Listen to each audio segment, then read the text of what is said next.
Alright, Areno and Cheese, welcome to Daily Dose of Reddit. This is your host, Zach, and today's subreddit is r/StoriesAboutKevin. Okay, so it's called, Hey, why don't we promote the special kid? I was messaged and told one story would not suffice this week. Evidently, a few of us had great Mondays, myself included. I thought my last story was going to be short though. I thought. The sage advice from my father echoes in my ear. Thought he farted, but he really spooped his pants. Thanks, Dad. This story is about Hawk. Hawk is hands down, to this day, the dumbest soldier I have ever had the pleasure of serving with. He should have been swallowed. How far before we reach the fallopian tubes? It's gonna be a while. We just passed the tonsils. That there should have been Hawk's life story. But somehow this benevolent bastard clawed his way to adulthood. Hawk was in trouble all the time when he first arrived. The growing pains of being a freshly minted private in the United States Army. These growing pains never stopped though. The punishment did, to a degree. Not because Hawk adapted to the army life, but because eventually you start to feel bad for punishing someone who is truly that oblivious to their errors. His father was a hard-charging, full-bird colonel. Hawk was the complete opposite. By the grace of God and power of Grayskull, Hawk eventually climbed his way to the prestigious rank of specialist. We are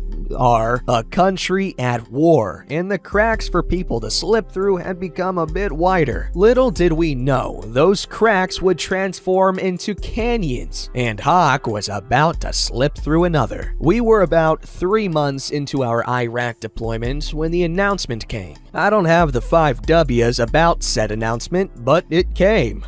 All soldiers eligible for the Sergeant Promotion Board will go. There are always soldiers eligible for the board, but that does not mean you send them. My oldest is eligible by law to drive my car so long as there is a willing adult with a death wish riding shotgun. Simply, eligible does not mean it's a good freaking idea. We received the news, scratched our heads, and then did everything in our power to prepare this humanoid for the Sergeant Promotion Board. The guy that had no poop, which means it's true, left his grenade bandolier in the porta potty so many times the local national, Iraqi, who cleans them knows which outside door is closest to his room. We were in deep with Hawk. Fast forward 1 month. The day is upon us. Now, I should mention one thing. I was previously a radio telephone operator, or an RTO, but had been promoted to sergeant. As a result of my promotion, I was also moved to a fire team leader position. I just inherited Hawk. He was no longer a novelty I laughed at. He was now my soldier. I would be his sponsor for the board. Super! Non-army military folks. The Sergeant Promotion Board is basically a question and answer, or Q&A. Each of the company first sergeants are present, about 5 humanoids, and the president of the board is the command sergeant major. The sponsor typically walks into the board and describes why this soldier should be promoted, and the command sergeant major typically reviews his counseling packet, good, bad events, or monthly reports. Now, I had been to a sergeant promotion board, but I have never sponsored anyone. The rest of my teammates were out on an overnight mission, but I needed guidance. I went to my first sergeant. He will be sitting on the board, and I figure he would provide me sound advice. My first sergeant is an ex-Delta operator doing his diamond time before heading back. His advice was simple.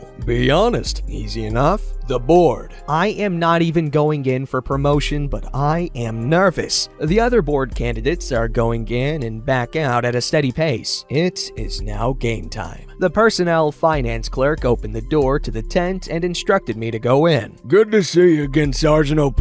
How you doing? Doing well, Sergeant. Yourself? Can't complain. Now, tell me why Hawk should get promoted. Promoted? Command Sergeant Major now has a puzzled look on his face. He shouldn't get promoted. Now he's just plain angry. Then why in the flippity doodah is he at my board? I was told all eligible specialists had to be boarded. His eyes tell me that Command Sergeant Major remembers the all part. Tell me about Hawk. Well, I've only been his team leader for, the stoic prick says. Briefly, tell me about Hawk. Picture a room with no windows and only one door. Now an angry screaming prick. Stop! This better be good! This better lead somewhere, Sergeant OP!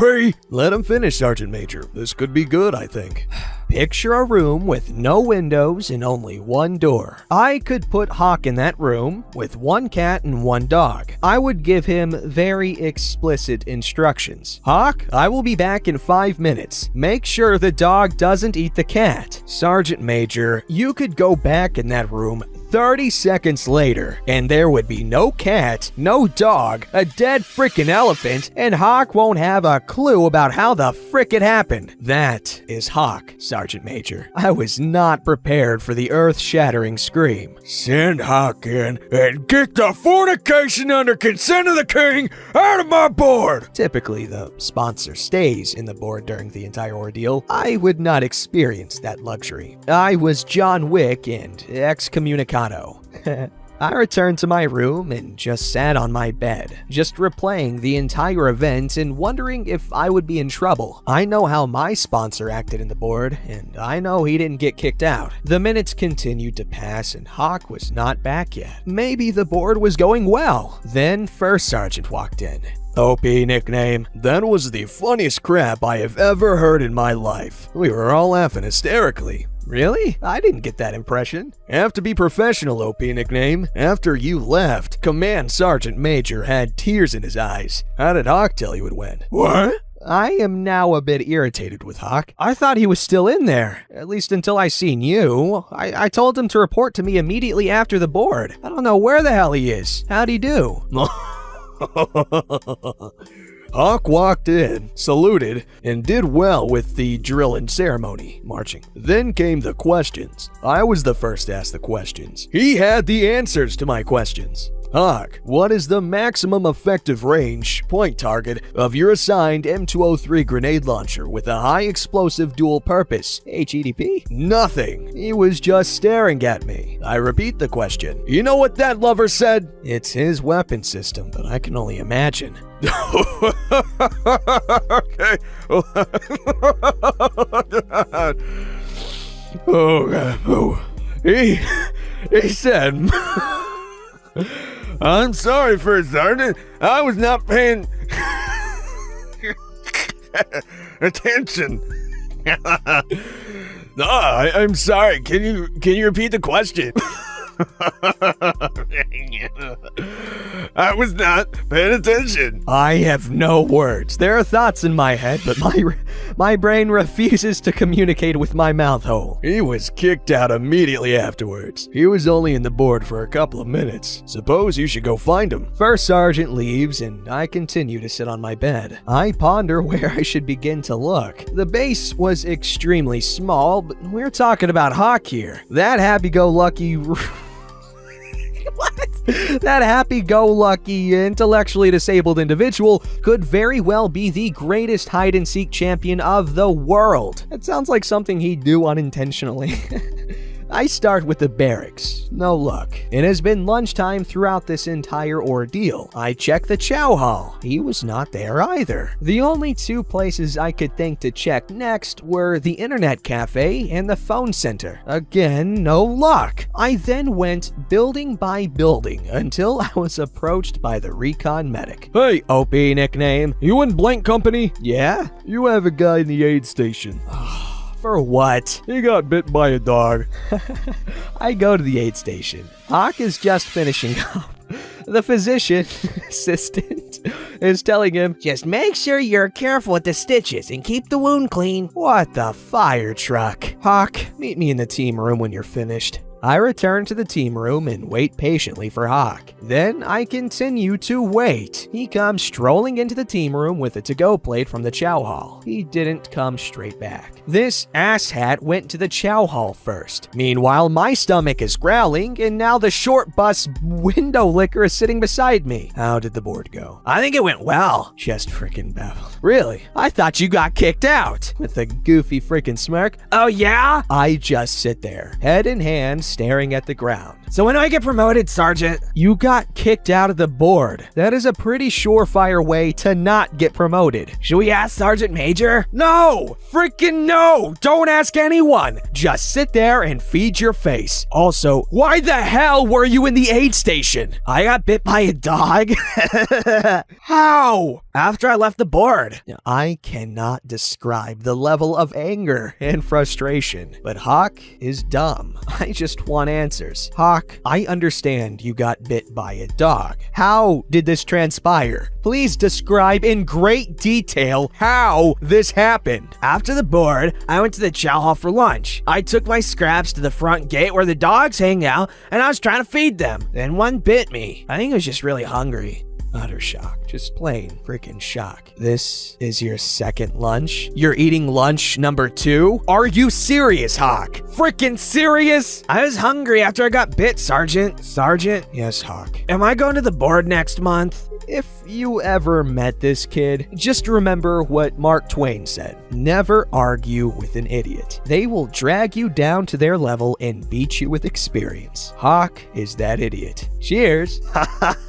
That was a good one. Okay, I really like this story. You know what? Screw it. Plus Ultra. I'ma say it. Plus Ultra right here. God damn, this is a good story. I don't really have much to say other than that. There is yet another Hawk story that this user, his name, what was it? User Sloppy Ice Cream. Yeah, he has another Hawk story. However, that Hawk story is very long, and it would make for a very long video. So if this video let's throw a crazy number out there. If this video can get 15 likes, I know, a little bit of wishful thinking there. If this can get 15 likes, then I'll read it. But then if we reach 15 likes and I don't think it's enough, then the next highest thing, 1,000 there. 15 or 1,000, depends on the mood. Alright, now let's bring it on back to Stories About Kevin, with Kevin screwed himself over. This particular Kevin is more of an irate booty hole who tends to run off at the mouth. He's also one I'm stuck working with. You see, Kevin is one of those people who just complains and moans about just about everything. For context, he's a forklift driver and complains about having to do it, despite the fact that he asked to do it. Kevin thinks everyone is also an idiot, despite the fact that everything he says is straight up ignorant and stupid. He also can't count to save his life either, and gets irate when someone tells him his counts are way off. Anyway, I've been working my current job for the last 3 months. I had naturally started as a temp and was getting along with pretty much everyone and was making a good impression on everyone around me. About my 3rd day was when I had my first run-in with Kevin. A fellow coworker had moved a box of plastic to the end of the aisle and went to find a spot to put it away in. Kevin came barreling down the aisle on his forklift and ran into it. He starts cursing and asking who the frick put it there, all the while continually bashing into it with his forklift, over and over. I happened to be right there at that moment and was willing to move it out of the way if he'd stop bashing it with his forklift. My other coworker had come back and yanked it out of the way before Kevin completely destroyed it. Kevin looks at me and screams at me. And you just freaking stand there? Like it's my fault it's there to begin with, and I should have risked getting hurt trying to move it while he's hitting it with a big-ass forklift. I just rolled my eyes and said, whatever you say, dude. After that, I made it a point to just avoid him altogether. I have little patience for stupidity or buttholes. Much less a stupid butthole. I'm so sorry, I'm immature. Unfortunately, such a person tends to insert themselves into any given situation they see fit. So if it came to pass that last week, the company I worked for decided to promote me to full-time and asked me to come in an hour early for orientation. I did so and arrived about 10 minutes early. Kevin was at the door, standing on the steps. I walked past and opened the door to go inside. Kevin, in his usual disgruntled manner, asked what the frick I was doing. Mind you, our company does temperature checks at the door due to the Modelo pandemic, just inside the door. I turned around and explained calmly that I was told to be in at that time and I would hail somebody from inside for my temperature check before proceeding to my orientation. Kevin proceeded to go off on a tangent, saying, I don't freaking care who you are or why the hell you're here. You ain't out here like the freaking rest of us. Goddamn. I'd finally had it, but kept it as mild as I could. All right, calm the hell down. Jesus Christ. And back down the stairs. Someone came to the door shortly after and took Kevin's temp and then mine. I made it in on time and kept what happened to myself. Kevin, however, couldn't keep his mouth shut. He was in the break room and was running off at the mouth about the incident and happened to do so in front of the HR lady doing my orientation. Kevin apparently told her I was trying to cut him in line. Mind you, he was just standing like he was chilling and trying to bypass getting my temperature check. So she questioned me about it because when she asked who it was, Kevin said, some freaking temp. So she put two and two together. I explained what had happened and what was said.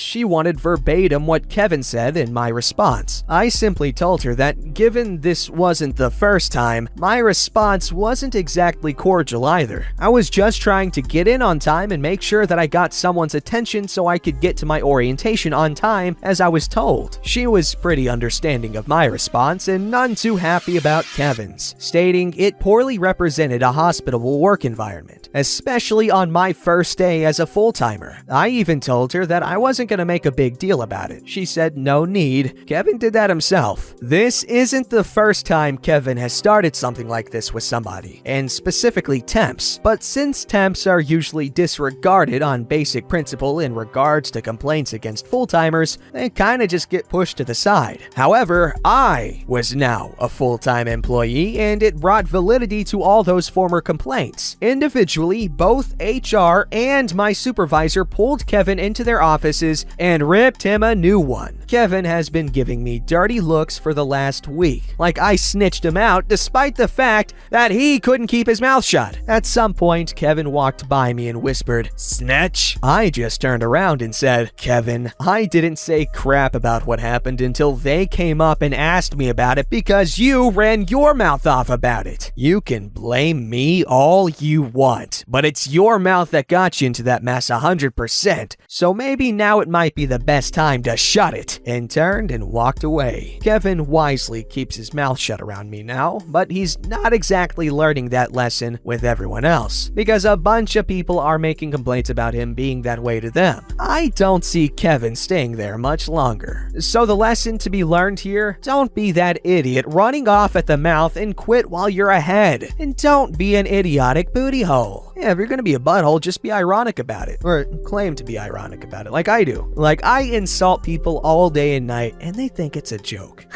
It is. See, that was what I'm talking about. It is a joke. Like, you know I like you if I'm constantly insulting you over stupid things. Like, wow, you're so bad at tying your shoes. Look at that knot. You're so dumb. Go back to the frickin' womb, you fetus brain. Don't forget to like, subscribe, and hit that bell to never miss an episode.